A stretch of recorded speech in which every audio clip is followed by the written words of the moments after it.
الحمد للہ رب العالمین والصلاة والسلام علی سید الانبیاء والمرسلین وعلی آلہ واصحابہ الطیبین الطاہرین، اما بعد۔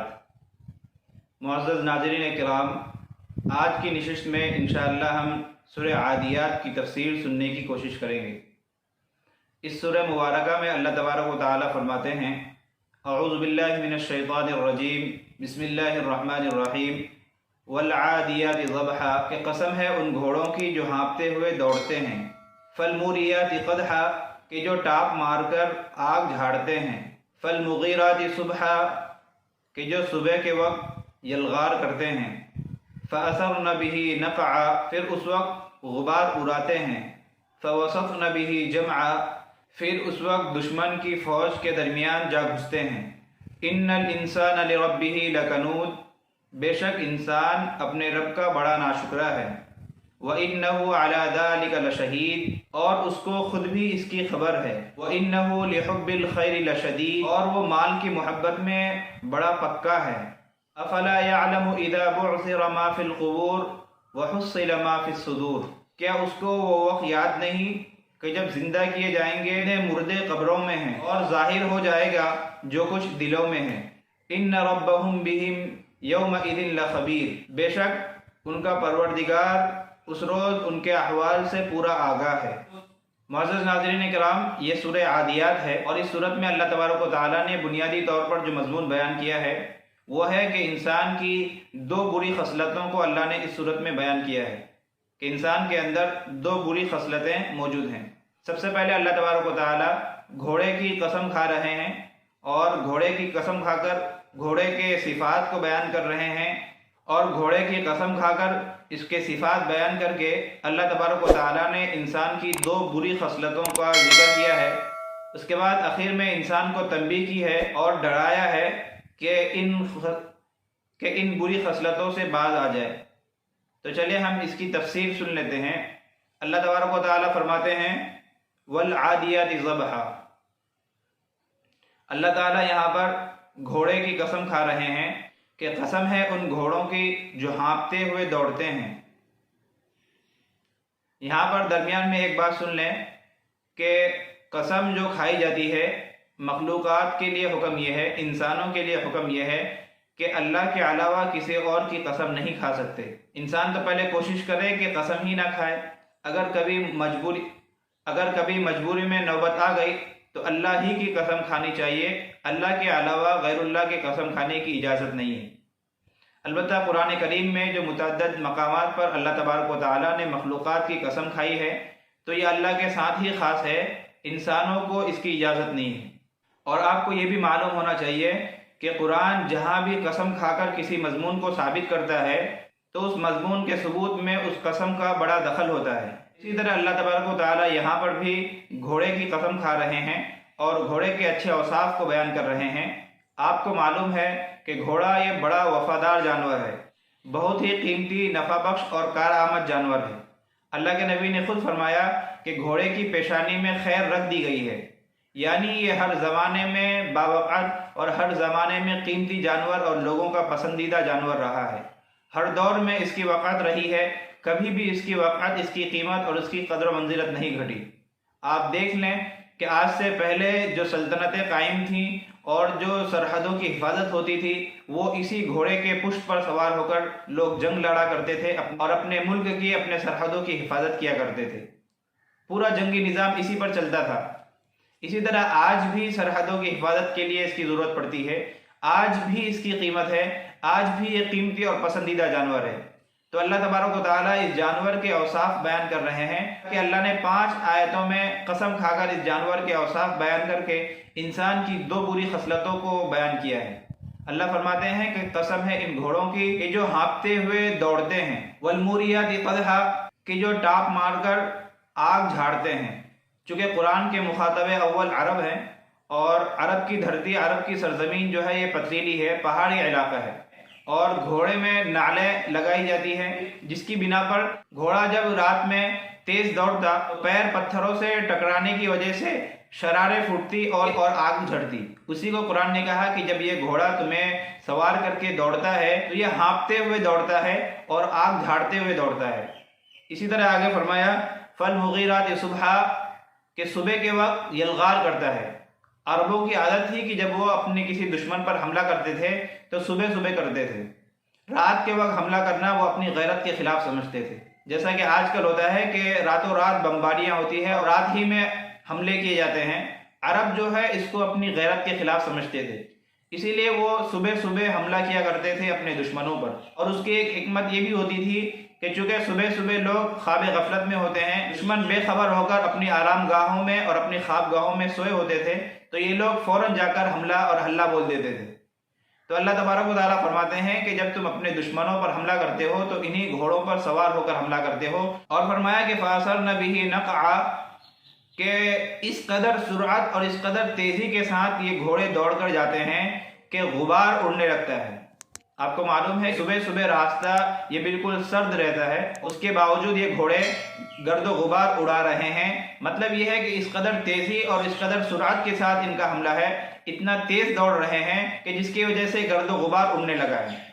پھر آگے فرمایا فَوَسَطْنَ بِهِ جَمْعًا، کہ یہ گھوڑے تمہیں لے کر دشمنوں کے جمگٹھوں میں گھس جاتے ہیں، دشمنوں کے بیچوں بیچ چلے جاتے ہیں، اپنی جان کی پرواہ کیے بغیر تمہیں جیت دلانے کے لیے، تمہیں فتح دلانے کے لیے دشمنوں کے بیچوں بیچ اور ان کے درمیان میں یہ گھس جاتے ہیں۔ تو اللہ تبارک و تعالیٰ نے گھوڑے کے ان اوصاف کو بیان کیا ہے۔ گھوڑا بڑا باوفا جانور ہے، اسی طرح اللہ تبارک و تعالیٰ نے گھوڑے کے اندر یہ حس رکھی ہے کہ وہ دور سے ہی محسوس کر لیتا ہے، دور سے ہی خطرے کو محسوس کر لیتا ہے۔ تو اللہ تبارک و تعالیٰ یہاں پر گھوڑے کی مثال دے کر انسان کے دو اوصاف کو بیان کرنا چاہتے ہیں۔ اللہ فرماتے ہیں ان الانسان لربہ لکنود، نمبر 1 کہ انسان اپنے رب کا بڑا ناشکرا ہے، انسان اپنے رب کا بڑا ناشکرا ہے، اور ایسی بات نہیں ہے کہ اس کو اپنی ناشکری کا علم نہیں۔ اللہ فرماتے ہیں وَإِنَّهُ عَلَى ذَلِكَ لَشَهِيدٌ، اسے خود بھی معلوم ہے کہ میں اپنے پروردگار کے ساتھ بے وفائی کر رہا ہوں، اسے خود بھی معلوم ہے، لیکن اس کے باوجود بھی انسان یہ بڑا بے وفا ہے، اللہ تعالیٰ کے ساتھ وفا نہیں کرتا۔ اسی طرح انسان کی دوسری بری صفت بیان کی گئی وَإِنَّهُ لِحُبِّ الْخَيْرِ لَشَدِيدٌ، کہ یہ مال کا پجاری ہے، دنیا کا بندہ ہے، مال کی محبت اس کے دل میں بہت ہی رس بس چکی ہے، مضبوط ہو چکی ہے، پکی ہو چکی ہے۔ یہ اللہ تبارک و تعالیٰ کا ناشکرا بھی ہے اور مال کا پجاری بھی ہے۔ تو اللہ تعالیٰ نے ان دو اوصاف کو بیان کیا ہے، اور اس سے پہلے اللہ نے گھوڑے کی قسم کھائی ہے، گویا کہ اللہ تبارک و تعالیٰ گھوڑے کی مثال دے کر انسان کے ناشکرے ہونے کو بیان کرتے ہیں۔ اور وہ اس طور پر اللہ تعالیٰ فرماتے ہیں کہ یہ جو گھوڑا ہے جو تمہارے ساتھ پوری وفاداری نبھاتا ہے، تمہیں اپنی پیٹھ پر سوار کر کے ہانپتے کانپتے ہوئے، دوڑتے ہوئے، غبار اڑاتے ہوئے، آگ جھاڑتے ہوئے یہ سفر کرتا ہے۔ جب تم دشمنوں پر یلغار کرتے ہو یہ تب بھی تمہارے ساتھ ہوتا ہے، اسے معلوم ہوتا ہے کہ سامنے خطرہ ہے، اس کے باوجود اپنی جان کی پرواہ کیے بغیر دشمنوں کے جمگٹھے میں یہ گھس جاتا ہے اور اس قدر تمہارے ساتھ وفاداری نبھاتا ہے، حالانکہ نہ تم اس کے خالق ہو، نہ تم نے اس کو پیدا کیا، نہ تم اس کے مالک ہو، اور نہ ہی اس کی روزی روٹی اور ضروریات کے تم کارساز ہو۔ اسے جو روزی روٹی دی جاتی ہے، جو کھانا پینا دیا جاتا ہے، جو گھاس جو چارہ یہ کھاتا ہے، وہ بھی اللہ تبارک و تعالیٰ ہی نے پیدا کیا، اسے بھی اللہ ہی نے بنایا ہے۔ یہ گھوڑا اس کا مالک، اس کا خالق، اس کا رازق اللہ ہی ہے۔ انسان تو بس ایک ظاہری سبب کے درجے میں ہے کہ مارکیٹ گیا، پیسہ دیا اور گھوڑا لے آیا، کھیتوں میں گیا چارہ لے آیا، یا بازار سے چارہ وغیرہ خرید لایا اور اس گھوڑے کے سامنے ڈال دیا۔ اصل چارہ دینے والے، اصل چارہ کو پیدا کرنے والے، اصل اس گھوڑے کی تخلیق کرنے والی ذات جو ہے وہ اللہ تبارک و تعالیٰ کی ہے۔ تم صرف اس کے مجازی مالک ہو، اصلی مالک بھی نہیں ہو۔ اس کے باوجود یہ گھوڑا تمہارے ساتھ اس قدر وفادار ہے کہ تمہارے ایک اشارے پر اپنی تمام راحت، آرام، چین، سکھ کو قربان کر کے یہ سڑپٹ دوڑتے جاتا ہے، اپنی تھکاوٹ کا احساس تک نہیں کرتا، اور سامنے دشمنوں کی فوج موجود ہونے کے باوجود، سامنے موت کا خطرہ منڈلانے کے باوجود، یہ دشمنوں کی فوج کے درمیان میں اور ان کے جمگٹھوں میں گھس جاتا ہے اور تمہیں فتح دلانے کے لیے ہر ممکن سعی کرتا ہے۔ اس قدر تمہارے ساتھ یہ جانور وفادار ہے۔ اللہ تعالیٰ اس کی مثال دے کر فرمانا چاہتے ہیں کہ اے میرے بندو، یہ جانور کہ جس کا تم اصلی مالک بھی نہیں ہو، پھر بھی وہ تمہارا اس قدر وفادار ہے، اور میں رب اور میں تمہارا خدا ہو کر جس نے تمہیں پیدا کیا، ایک ناپاک قطرے سے، ایک ناپاک لوتھڑے سے تمہیں پیدا کیا، تمہاری زندگی کی تمام ضروریات کے سامان کو میں نے مہیا کیا، آج بھی تمہیں پال رہا ہوں، ہر قسم کی ضروریات پوری کر رہا ہوں، تمہیں رزق دے رہا ہوں، اور دنیا میں جتنی چیزوں کی تمہیں ضرورت تھی میں ہر ایک چیز تمہیں مہیا کر رہا ہوں، میں ہی تمہارا مالک، میں ہی تمہارا خالق، تم پر احسان کرنے والا، تم پر کرم کرنے والا۔ لیکن یہ کیا بات ہے کہ تم میرے ساتھ بے وفائی کر رہے ہو، میرے ساتھ وفا نہیں کر رہے، حالانکہ تمہارا یہ جو جانور ہے صرف تم اس کے مجازی مالک ہو، اس کے باوجود یہ تمہارا اس قدر وفادار ہے، اور میں جبکہ میں تمہارا اصلی مالک، اصلی خالق ہوں، تم میرے ساتھ بے وفائی کیوں کر رہے ہو؟ اللہ تبارک و تعالیٰ انسان کو یہ مثال دے کر سمجھانا چاہ رہے ہیں، اے انسان تو اپنے رب کا کفود اور اپنے رب کا نافرمان کیوں ہے، اپنے رب کا ناشکرا کیوں ہے؟ تو اللہ تعالیٰ نے انسان کی یہ پہلی مذموم اور بری صفت کو ذکر کیا ہے کہ انسان اپنے رب کا بڑا ناشکرا ہے۔ قنوط کسے کہتے ہیں؟ تو حضرت حسن بصری رحمۃ اللہ علیہ فرماتے ہیں کہ قنوط اسے کہتے ہیں کہ جو مصیبتوں کو یاد رکھے اور نعمتوں کو بھول جائے۔ اللہ تعالیٰ نے جو نعمتیں دی ہیں ان نعمتوں کو وہ فراموش کر بیٹھے۔ اسی طرح حضرت ابو بکر واسطی رحمۃ اللہ علیہ فرماتے ہیں کہ قنوط کہتے ہیں اس شخص کو جو اللہ تعالیٰ کی نعمتوں کو اللہ تعالیٰ کی معصیت میں صرف کرے۔ اللہ نے جو صلاحیت دی ہے، اللہ نے جو طاقت دی ہے، اللہ نے آنکھوں میں جو بینائی دی ہے، زبان میں جو گویائی دی ہے، اسی طرح اللہ تعالیٰ نے جتنی نعمتیں، مال، دولت، اولاد، شہرت، عزت دی ہے، انسان ان نعمتوں کو اللہ تعالیٰ کی معصیت میں، اللہ تعالیٰ کی نافرمانیوں میں، اللہ تعالیٰ کے ناخوش اور ناراض کرنے والے کاموں میں صرف کرے، اسے کہتے ہیں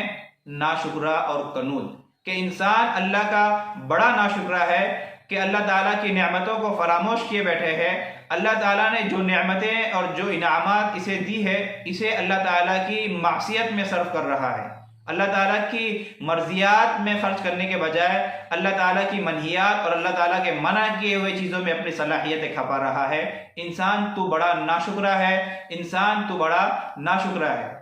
اور یہ بات نہیں کہ انسان کو اس کی خبر نہیں، وَإِنَّهُ عَلَى ذَلِكَ لَشَهِيدٌ، اور اسے اس کا علم بھی ہے،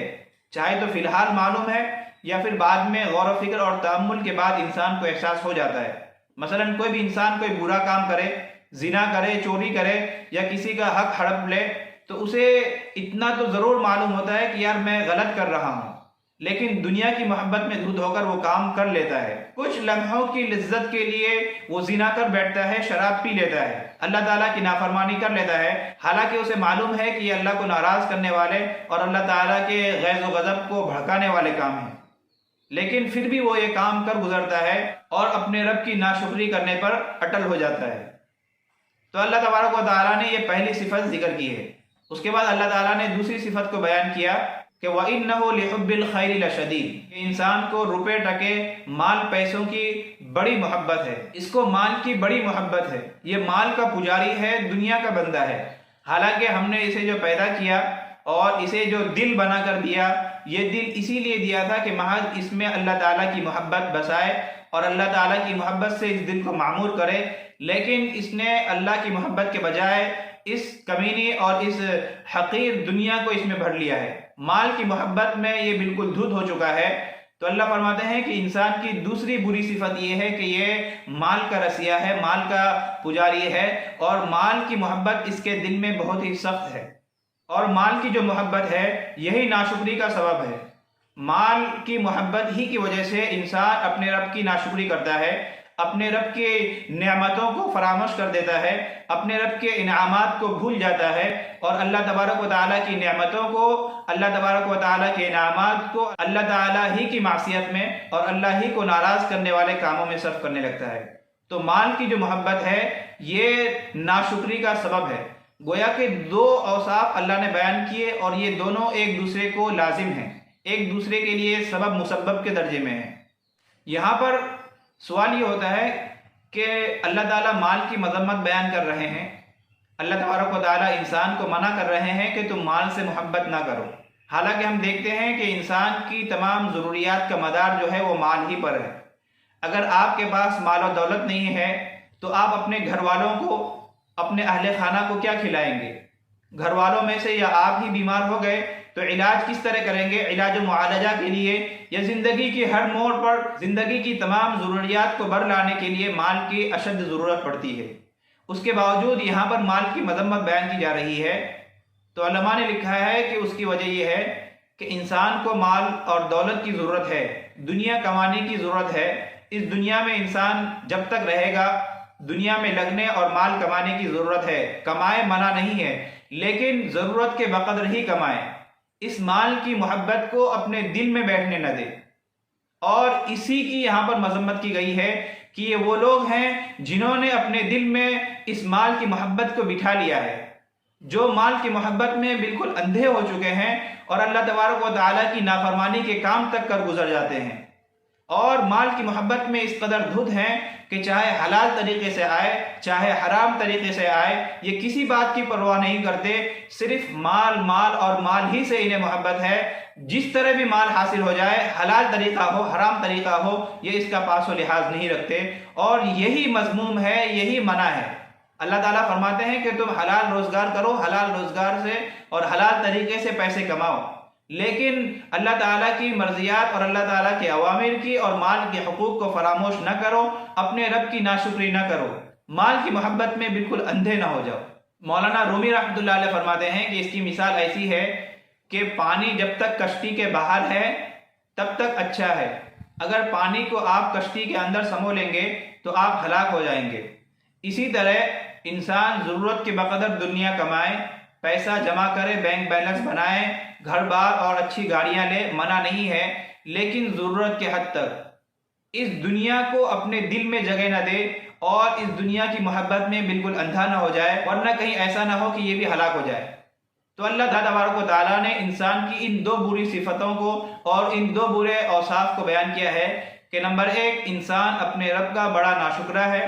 نعمتوں کو بھول جاتا ہے، مصیبتوں کو یاد رکھتا ہے اور نعمتوں کو اللہ تعالیٰ ہی کی معصیت میں صرف کرتا ہے، اور نمبر دو کہ یہ انسان مال کا پجاری ہے، دنیا کا بندہ بن چکا ہے اور مال کی محبت اس کے دل میں بہت ہی زیادہ رس بس چکی ہے۔ ان دو اوصاف کو بیان کرنے کے بعد اللہ تبارک و تعالیٰ آگے وعید بیان کر رہے ہیں کہ اے انسانوں، اللہ تبارک و تعالیٰ کی نافرمانی نہ کرو، اللہ تعالیٰ کی ناشکری نہ کرو، مال کی محبت میں اللہ تعالیٰ کے خلاف بغاوت نہ کرو۔ یاد رکھو کہ اللہ وہ ہے کہ جو قیامت کے دن تمہیں قبروں سے نکالے گا۔ افلا يعلم اذا بعثر ما في القبور، کہ لوگوں کیا تمہیں پتہ نہیں ہے کہ جب قبروں سے مردوں کو نکال باہر کیا جائے گا، قبروں میں جو کچھ ہے انہیں نکال کر باہر بکھیر دیا جائے گا اور میدان محشر میں جمع کیا جائے گا، ہر ایک سے باز پرس ہوگی، ہر ایک کا حساب کتاب لیا جائے گا، نفسا نفسی کا عالم ہوگا۔ وحصل ما في الصدور، اور سینوں میں بھی جو کچھ راز ہیں ہر ایک راز فاش کر دیے جائیں گے۔ یعنی انسان کو اللہ تبارک و تعالیٰ کل قیامت کے دن قبروں سے نکال کر میدان محشر میں جمع کریں گے اور ہر ایک کا حساب کتاب لیں گے۔ انسان نے جو اعمال کیے ہیں اس کا بھی حساب کتاب لیں گے۔ وحصل ما فی الصدور، حتیٰ کہ اس کی انتہا یہ ہے کہ سینوں تک جو راز محفوظ ہیں ان راز کو بھی اللہ تبارک و تعالیٰ واشگاف کر دیں گے اور ان راز کو بھی فاش کر دیں گے۔ اور آگے فرمایا ان ربہم بہم یومئذ لخبیر، کہ بے شک تمہارا پروردگار تم سے اچھی طرح واقف ہے، تمہاری ہر حالت، تمہاری ہر کیفیات اور ہر حالات سے اللہ تبارک و تعالیٰ واقف ہے۔ تم نے جو کچھ بھی اعمال کیے ہیں، تمہارے دلوں میں جو کچھ بھی راز مخفی ہے، اللہ تعالیٰ ہر چیز سے واقف ہے۔ تو اللہ نے انسان کی ان دو بری صفتوں کا ذکر کیا، اس کے بعد انسان کو ڈرایا ہے، وارننگ دی ہے کہ اے لوگوں، اللہ تعالیٰ کی ناشکری سے، اللہ تعالیٰ کی نافرمانی کے کام سے باز آ جاؤ۔ اور اللہ تبارک و تعالیٰ یہ ڈرا کر اور آخرت کے احوال بیان کر کے، میدان محشر کی منظر کشی کر کے کہ اس وقت قبروں سے لوگوں کو نکال کر جمع کیا جائے گا، لوگوں کے دلوں کے راز بالکل فاش اور ظاہر کر دیے جائیں گے۔ ان چیزوں کا اللہ تبارک و تعالیٰ بیان کر کے انسان کو یہ درس دینا چاہتے ہیں کہ تم آخرت کو مستحضر رکھو، مرنے کے بعد تمہارا کیا حشر ہوگا، اللہ تعالیٰ کے سامنے تمہاری پیشی ہوگی، وہاں حساب کتاب دینا ہوگا، لہذا تم آخرت کو مد نظر رکھو اور مرنے کے بعد کی زندگی کو مستحضر رکھو، اللہ تعالیٰ کی نافرمانی، اللہ تعالیٰ کی ناشکری نہ کرو، مال کی محبت میں بالکل اندھے نہ ہو جاؤ، مال کا غلام اور مال کا پجاری مت بن جاؤ، بلکہ اللہ نے یہ جو دل دیا ہے اس دل کو اللہ ہی کے لیے خاص رکھو، اس میں اللہ ہی کی محبت بساؤ اور اس دل کی صفائی کی کوشش کرو۔ تو خلاصہ کلام یہ ہے کہ اس صورت میں اللہ تعالیٰ نے انسان کی دو بری صفتوں کو ذکر کیا ہے، اور اللہ تعالیٰ فرمانا چاہتے ہیں کہ انسان کو چاہیے کہ وہ آخرت کو مد نظر رکھے اور اپنی برائیوں کو دور کرے، اپنی برائیوں کو ختم کرے۔ اللہ تبارک و تعالیٰ نے اس سے پہلی صورتوں میں جو حکم دیا تھا، اس سے پہلی صورت میں کہا تھا کہ عرض اعمال حق ہے، قیامت کے دن پیشی حق ہے، اور اس سے پہلے کہا تھا کہ تم توحید خالص بجا لاؤ، نماز قائم کرو، زکوٰۃ دو، یعنی جانی مالی عبادتیں محض اللہ ہی کے لیے پیش کرو۔ تو اللہ تبارک و تعالیٰ نے انسانوں کو گویا کہ ایک پروگرام دیا تھا، زندگی گزارنے کا ایک طریقہ اور سلیقہ بتلایا تھا، اور یہاں کے رولز سمجھائے تھے کہ تمہیں اس طرح دنیا میں زندگی گزارنا ہے۔ لیکن انسان جو ہے یہ بڑا کنود ہے، یعنی بڑا ناشکرا ہے، اس کے اندر برے اوصاف موجود ہیں۔ تو اللہ تعالیٰ اس صورت میں گویا کہ ان برے اوصاف کا علاج کرنا چاہتے ہیں کہ انسان تم اپنے اندر سے اپنی برائیوں کو اور اپنے برے صفات کو ختم کرو، اپنی ناشکری کی صفت، اسی طرح مال سے محبت کی، حب جاہ کی، حب مال، اس لعنت سے، اس مرض سے اپنے آپ کو صاف کرو، اپنے آپ کو اچھا کرو، اپنے دل کا علاج کرو، دل کی صفائی کرو، تاکہ اللہ تعالیٰ نے تمہیں دنیا میں جو بھیجا ہے، یہاں کا جو اصل مقصد ہے، تم اس میں اچھی طرح کامیاب ہو سکو۔ تو میرے عزیز دوستو، یہ اس صورت کا گویا کہ سبب ہے کہ انسان اللہ تعالیٰ کی ناشکری نہ کرے، اللہ کی نافرمانی نہ کرے، اللہ تعالیٰ کی نعمتوں کو یاد رکھے اور اللہ تعالیٰ کی نعمتوں کو اللہ تعالیٰ ہی کو راضی کرنے میں صرف کرے۔ یہاں پر آخری بات یہ ہے کہ اللہ تعالیٰ نے مطلقاً کہا کہ ان الانسان لربہ لکنود، کہ تمام کے تمام انسان جو ہے یہ ناشکرے ہیں۔ حالانکہ ہم دیکھتے ہیں کہ انسانوں میں انبیاء بھی ہیں، صلحاء بھی ہیں، اولیاء بھی ہیں، اور اللہ کے نیک بندے بھی ہیں کہ جن کی پوری زندگی اللہ تعالیٰ کی فرما برداری میں اور اللہ تعالیٰ کے شکریہ ادا کرنے میں اور اللہ تعالیٰ کی اطاعت میں گزری ہے۔ پھر بھی اللہ مطلقاً فرما رہے ہیں کہ سارے کے سارے لوگ ناشکرے ہیں۔ تو اس کا کیا مطلب ہے؟ تو علماء نے فرمایا کہ پورے انسانوں کی جانب ان خصلت کی نسبت کی گئی، وہ اس بنا پر کہ اکثر انسان ایسے ہی ہیں۔